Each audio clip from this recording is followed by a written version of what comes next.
موسیٰ بن عقبہ نے بیان کیا ان سے نافع نے اور ان سے عبداللہ بن عمر رضی اللہ عنہ نے کہ نبی کریم صلی اللہ علیہ وسلم نے فرمایا 3 آدمی کہیں چلے جا رہے تھے کہ بارش نے ان کو آ لیا۔ تینوں نے ایک پہاڑ کی غار میں پناہ لے لی۔ اچانک اوپر سے ایک چٹان غار کے سامنے آ گری اور انہیں غار کے اندر بالکل بند کر دیا۔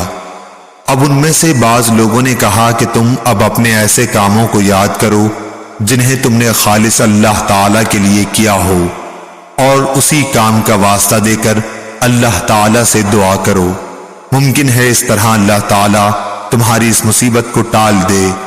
چنانچہ ایک شخص نے دعا شروع کی، اے اللہ، میرے والدین بہت بوڑھے تھے اور میرے چھوٹے چھوٹے بچے بھی تھے، میں ان کے لیے جانور چرایا کرتا تھا، پھر جب واپس ہوتا تو دودھ دوہتا، سب سے پہلے اپنی اولاد سے بھی پہلے میں والدین ہی کو دودھ پلاتا تھا۔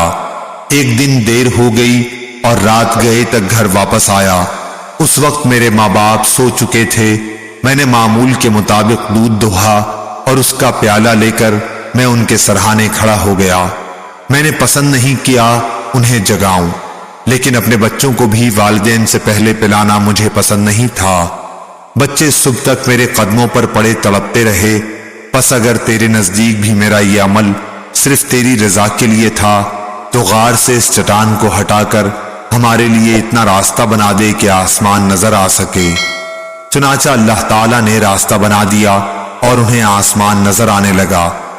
دوسرے نے کہا، اے اللہ، میری ایک چچا زاد بہن تھی، مرد عورتوں سے جس طرح کی انتہائی محبت کر سکتے ہیں مجھے اس سے اتنی ہی محبت تھی۔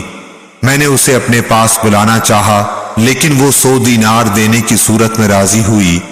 میں نے کوشش کی اور وہ رقم جمع کی، پھر جب میں اس کے دونوں پاؤں کے درمیان بیٹھ گیا تو اس نے مجھ سے کہا، اے اللہ کے بندے، اللہ سے ڈر اور اس کی مہر کو حق کے بغیر نہ توڑ۔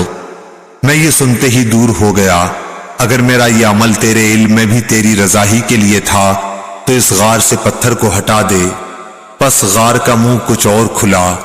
اب تیسرا بولا کہ اے اللہ، میں نے ایک مزدور 3 فرق چاول کی مزدوری پر مقرر کیا تھا، جب اس نے اپنا کام پورا کر لیا تو مجھ سے کہا کہ اب میری مزدوری مجھے دے دے۔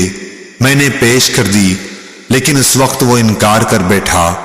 پھر میں برابر اس کی اجرت پر کاشت کرتا رہا، اس کے نتیجے میں بڑھنے سے بیل اور چرواہے میرے پاس جمع ہو گئے۔ اب وہ شخص آیا اور کہنے لگا کہ اللہ سے ڈر۔ میں نے کہا کہ بیل اور اس کے چرواہے کے پاس جا اور اسے لے لے۔ اس نے کہا، اللہ سے ڈر اور مجھ سے مذاق نہ کر۔ میں نے کہا کہ میں مذاق نہیں کر رہا ہوں، یہ سب تیرا ہی ہے، اب تم اسے لے جاؤ۔ پس اس نے ان سب پر قبضہ کر لیا۔ الہی، اگر تیرے علم میں بھی میں نے یہ کام تیری خوشنودی ہی کے لیے کیا تھا تو اس غار کو کھول دے۔ اب وہ غار پورا کھل چکا تھا۔ ابو عبداللہ امام بخاری نے کہا، ابن عقبہ نے نافع سے اپنی روایت میں فبغیت کے بجائے فصعیت نقل کیا ہے۔ صحیح بخاری حدیث نمبر 2333۔